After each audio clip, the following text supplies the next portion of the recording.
Hey, it's Benji Cole, son of Al Cole from CBS Radio and host of the syndicated talk show, People of Distinction. The talk that gives you an in-depth view of some of the most dynamic, intelligent, and successful people on the planet. Run to our website, alcoleenterprises.com for more info. Email me directly through benji@alcoleenterprises.com if you'd like to get involved with what we have going. And as always, please continue to like and follow our broadcasts. People of Distinction is an internationally syndicated show solely due to the love and support that you all continue to show.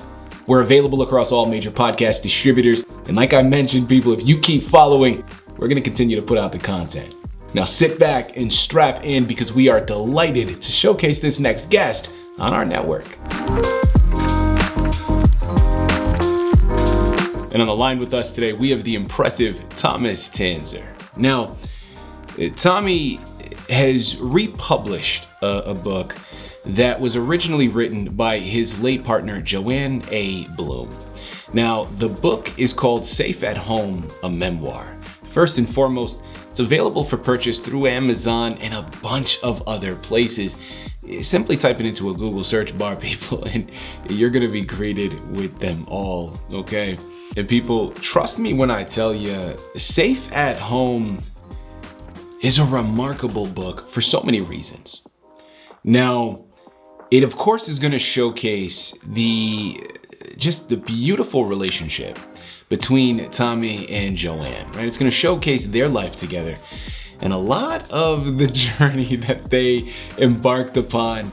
Because listen, man, they were together for 40 plus years, and there were a lot of ups and downs with regards to that. But one thing that never faltered was the companionship that they each had, right? The partnership that they each continued to work at and develop. This is a beautiful story of their love, but so much more. Joanne was an amazing writer, and this book is gonna offer wisdom, not only for future couples out there or for other lovers out there, but it really is something that is gonna offer a lot of great messages for life in persevering and for the dedication that you hold for your partner in sustaining that relationship. Because if anybody has been through a relationship understands, man, it takes work, okay? It takes dedication. And this is going to be a beautiful snapshot into what that was for her and for Tommy. And at the end of the day, man, listen, Tommy is the expert. It's his life. He's lived it in part from what Joanne is putting on the page, but he's going to be able to articulate it all much better than I ever could. Sit back, strap in, and get ready for an amazing ride. Tommy, first and foremost, welcome to People of Distinction, and thank you very much for being a guest. How are you doing today, man? I'm doing great. Thanks for having me. Tommy, listen, man, the pleasure is all ours. We really do mean this. It is an absolute delight to have you here with us. I love what you've done.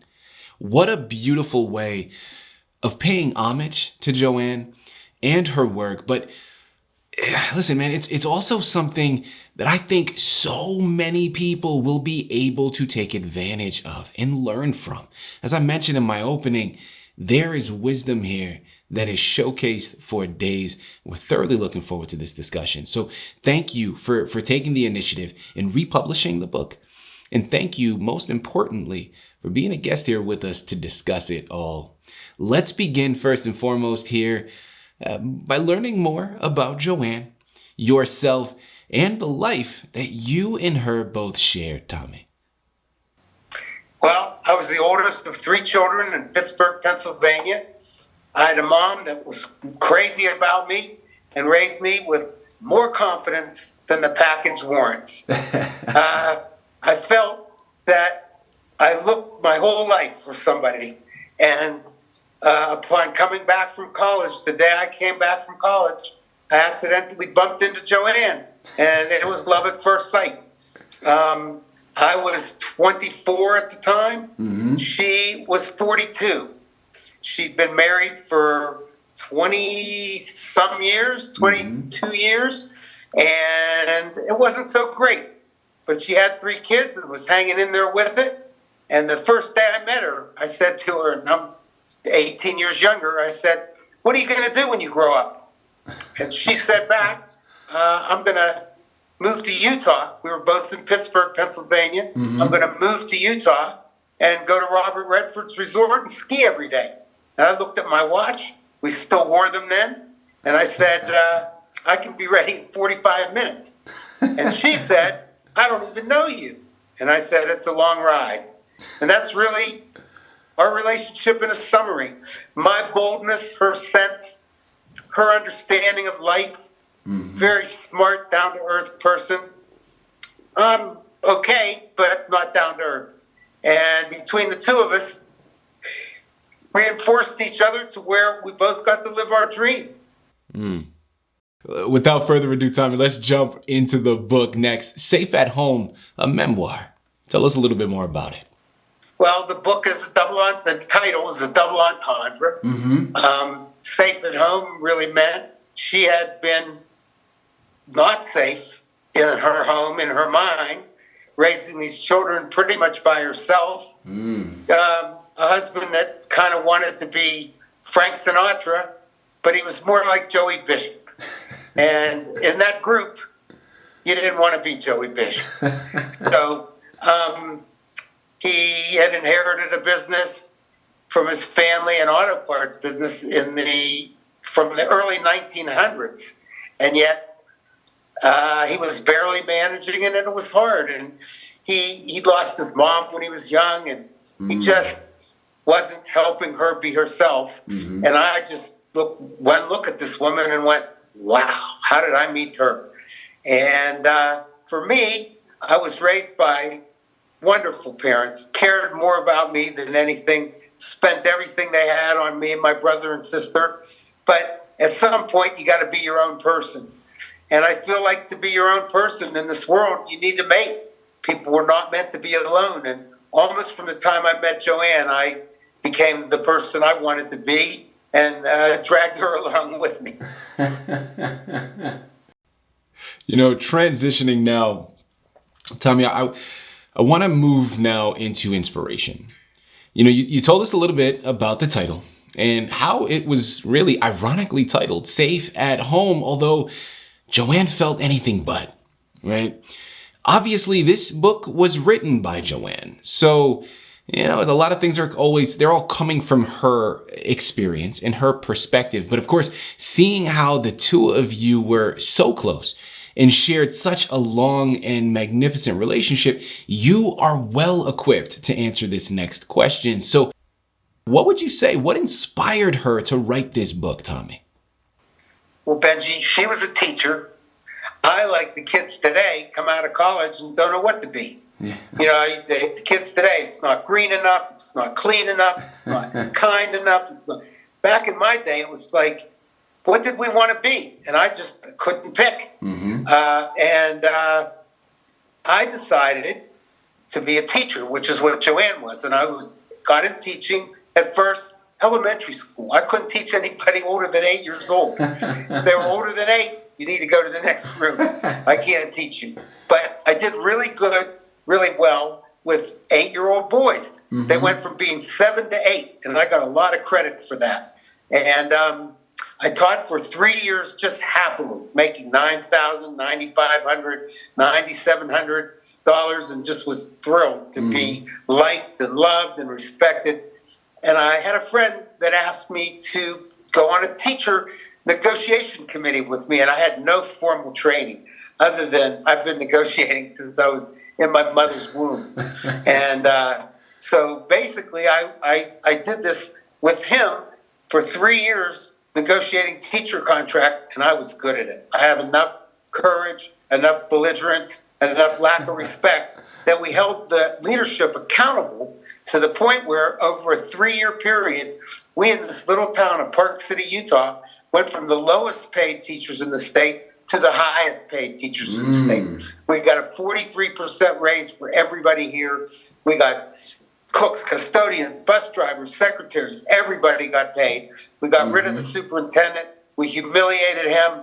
We built the whole culture here where people wanted to move here and teach. And I found I was so good at this negotiating, I wanted to be a negotiator. And I decided I was going to be a sports agent. So pin the tail on the donkey. It wasn't anything planned, no education for it.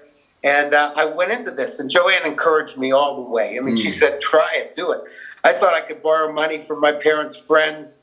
She laughed at me. And finally, my brother, who's 2.5 years younger than me, his name's Peter. We call him Petey, but he's a great man. He's a doctor in Pittsburgh. He was the Jewish doctor in the little area that we were from in Pittsburgh. And he took all the pressure off of me. He had kids young. He became the doctor. My parents were so proud I could run off and do what I wanted. And he lent me $40,000 11 times. Talk about a negotiation. That 7th, 8th, 9th, 10th, and 11th time, that was my biggest negotiations. Just one more. I know I can do this. But Joanne backed me all the way. And she was teaching also in a little town near here. And when I decided to do this full time, we both gave up our salaries, borrowed this $40,000 a year from my brother, which we were planning to live on, gave up both of our salaries, and she went with me. We took a van, we put an apartment inside of it, because we couldn't afford a rental car, a hotel room, or an airplane ticket. So we went all over the country chasing baseball players, and while I did that all day, she sat by the pool, by the beach, by wherever, and wrote. And it's what she always wanted to do. So even though I was doing what I sort of really wanted to do, she also was doing what she wanted to do. And over the 30 years that I did this full time, she wrote every day, every day, every day. And this was the inspiration. She had the time. She always wanted to write. And this is what she did.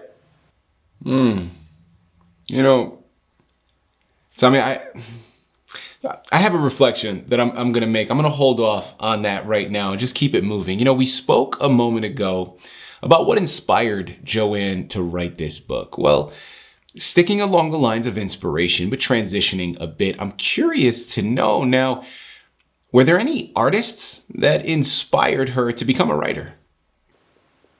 Well, she was an avid reader, always reading. When she wasn't writing, she was reading. And she loved Toni Morrison, the modern black woman writer, for her boldness, willing just to say it. She loved Stephen King because of his storytelling. Everything he wrote, she felt guilty reading it because it just flew by.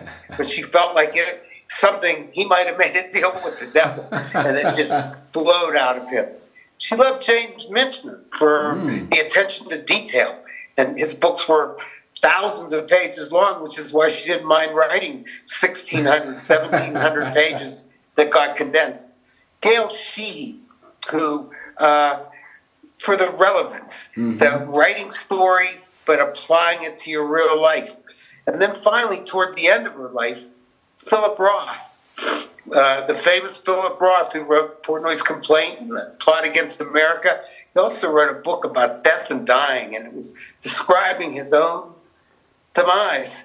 And as Joanne got older, she had cancer for 11 years, and it didn't really affect her that much other than getting the treatments for the first 10 and a half. But she just focused towards the latter part, the last few years of her life, on death. And what happened as you died and were dying. And I think those were the main people who inspired her. And she was a great author herself and was able to tell her story in such a way that I feel honored to be a part of it. You know, Tommy, well, I'm going to hold off again. People, listen, there's so much that I want to get to. I'm going to start, first and foremost, let's plug the book again, okay? Because I know you're all anxious and you're like, Benji, where do I go? Listen, man, it's Amazon and it's a whole host of other places. We're on the line with Thomas Tanzer. We're discussing a book that was republished by him on behalf of his late partner, Joanne A. Bloom. The book is called Safe at Home, a memoir. People, trust me when I tell you, this book is nuanced. It isn't just about their beautiful partnership, although it is. There are gems and wisdom to be found here that will benefit so many of you that are listening in right now.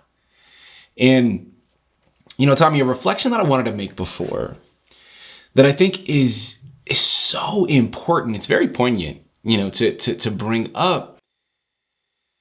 We talked about the wisdom, right? Or I mentioned a number of times the wisdom that is given within the book. And, it's interesting, man. I recall when I was younger and in my teenage years, and I would envision my future relationships. I would envision the marriage that I would ultimately one day hold and have.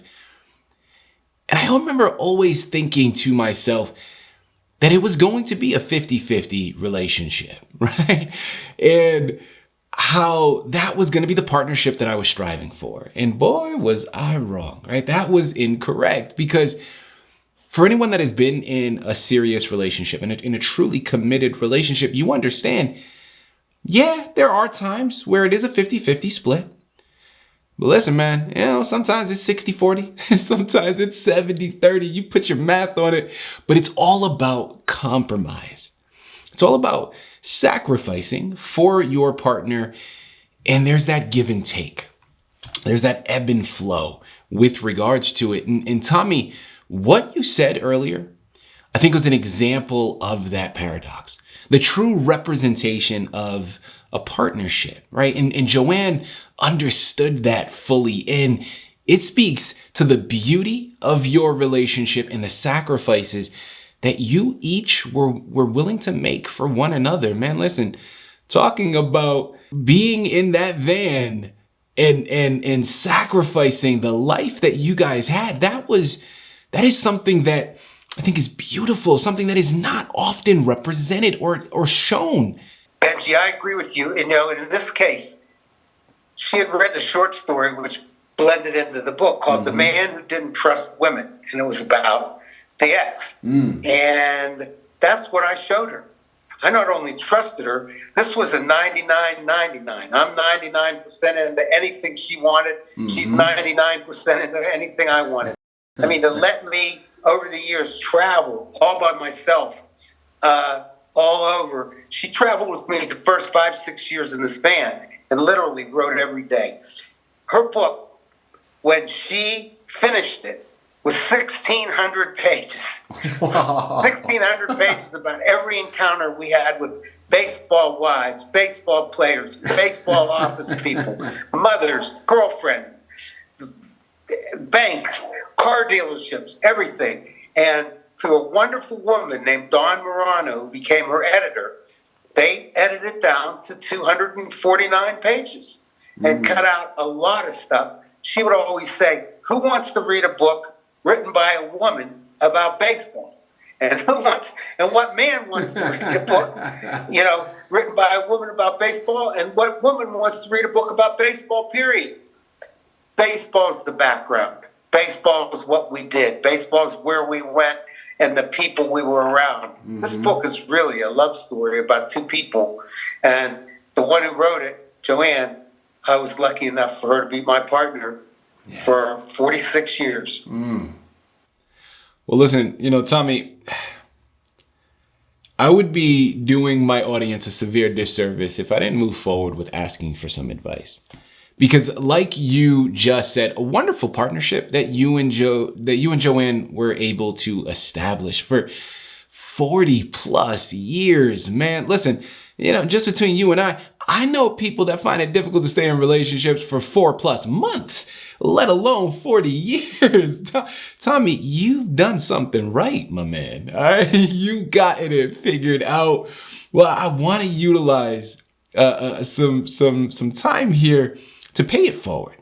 Now, we've already established that compromise, right, comes along with relationships. So we've gotten that part, but any other words of advice that you can share, Tommy? I mean, listen, man, let's just call a spade a spade. How did you and Joanne manage to keep it going strong for 40 plus years, brother? Benji, it's as simple as just everyday life. You respect the person you're with. You try to get to know what they want, what they need, where they're weak, where they're strong, how to build up their strengths and support them in their moments of weakness. We did that for each other. And I mean, it's really that simple. When you're that committed to someone else, they're that committed to you. You just follow what's in front of you. You know, when we see today these stars that get together, really pretty amazing people, you know, big names, millions, billions each, making this much money. And then you hear after 3 to 5 years or 7 years, they're separated. And you realize that when two people have that much going on, it's really hard to commit to the other person. In this case, I feel like it was Joanne that committed to me to help. She'd been through it once. She had a husband that quit almost every job he had. So every time, once I decided to be the baseball agent, at first I was all gung-ho. Just go get him, go get him. But as the years went by, first of all, I didn't make 10 cents for 10 years. That's how long it takes to make it in baseball. Because you go through the whole minor leagues, you go through all these periods until you get to something called arbitration. You just don't make much money. So, and the first couple of years, I'm roaring through this. After that, I probably cried, I don't know, 364 times a year, about once a day, right around dinner time. I'd come home, I'd start to talk to her. I failed on this one. I didn't get this one. This one went with somebody else. This player decided I didn't do enough. And I'd cry and I'd whine and I'd complain. And she'd hold me and she'd say, you know what? I hear you. You're trying so hard. Now you're done. Wipe your eyes and get back out there. And without that support, there's no way I would have made it. Without my brother's financial support and her support, I would have never made it. And then once I started to cook and succeed and do well, she just kept writing and writing and writing, taking classes. She had a teacher named Francois Camoin. They were very avant-garde writers, and they wanted everything. If you could understand what the person had written, they didn't do a very good job. And I didn't understand that, but I stuck with her. And she took this amorphous 1,600 pages, and she and Don Morano whittled it down so that the stories, they pulled the best of the stories and then together wrote the cartilage, the tissue that held the book together. And it's remarkable. As I go back and read it again, I relive what we went through. And to me, it will inspire people not only to try whatever they want to do in their life, but it will inspire people to commit to their mate. After I lost Joanne, I would say to people, so what's the secret? What should I do? And I said, you love the one you're with. You take care of her. Like she was the Queen of England. Because I got to tell you, not only isn't the grass greener, there's really no grass out there. No matter who you're with, you have to commit to them and make them the best person they can be. And then they'll help you be the best person you can be. And then you'll find out what you're able to accomplish together. I think that's what this book is. That's what our lives were. And that's the lesson of the book. You know, Tommy, I love what you're talking about here, man. And listen, the quote that you brought up that I want to, continue to discuss and embellish on a little bit. The grass is greener on the other side. Well, people, of course, with age comes wisdom, and you begin understanding as you get older that the grass isn't greener on the other side. Man, the grass is greener where you water it. And the message behind this is that relationships, they take work. Relationships take time, patience, and investment. Listen, man, this is a beautiful thing that he's talking about, and so much wisdom to be found. Tommy, looking back now on your 40 plus years that you and Joanne shared together, if you had the opportunity to step inside of a time machine and you can go back and do anything differently, I'm curious, what would that be? I can say this. I don't have anything I would go back and do differently. Once I met her, we sort of adjusted to each other's needs and wants. And whenever I would start to go astray, being sad, I'm failing, it's not working, she would straighten me out. And whenever she would sort of feel like, oh, I sit in a room all day and write. What does that do? I'd say, well, look at the volumes of it, the discipline, the willingness to go down there every day. Even if you're sitting there and nothing's coming out, you do it and you do it. So I think from the time I met her, I was focused on what I needed to do, whether it was teaching, teacher negotiations. We built some buildings together out here in Utah. Almost everything we did together, and we followed through on it. I was the kind, when we were building duplexes in Park City, Utah, early on as teachers, I could find the builder, I could find the plan, I could find the bank, I could find the painters, all that stuff. But by the time we got about 80% of the way through the project, I didn't give a damn if the windows were closed, open, the punch list, forget about it. And Joanne would come in and just check through the boxes. She'd hold everybody accountable. She'd get them done. She wouldn't pay them till the last thing was done, and that's what we did. So in addition to our jobs, which didn't pay very well till I was in my 40s, and hers never paid well, we did really well in real estate here by building buildings in a resort community, but it was a total team effort. And then when it went to sell the buildings, my personality and my being a sports agent and a professional negotiator, I had to be sent out of the room. Because a person would come in the house, they'd want to look at the house. They said, I like it, but the carpet's a little. I'd say, you can leave now. How? So he goes, what are you doing? I said, they're talking about what's wrong with the house. She said, go get a cup of coffee. Let me work on this. And she did all the sales of the real estate, all the bidding, all the negotiating, because I was too tough on that. A team. When you have a partner and you treat them like they're the most important person in the world, that's what you're going to get, the most important partner in the world. And that's why I feel compelled, Benji, to be working with you and Online Publicists, even 4.5 years after Joanne's been gone, to reintroduce the book, and just for people to see it and have it and read it, because it's really a how to live your life without it being a preachy. It's just the daily story of what we did. Well, Tommy, listen, man, I second all of that. And people, remember, I said it before, I'm going to say it again.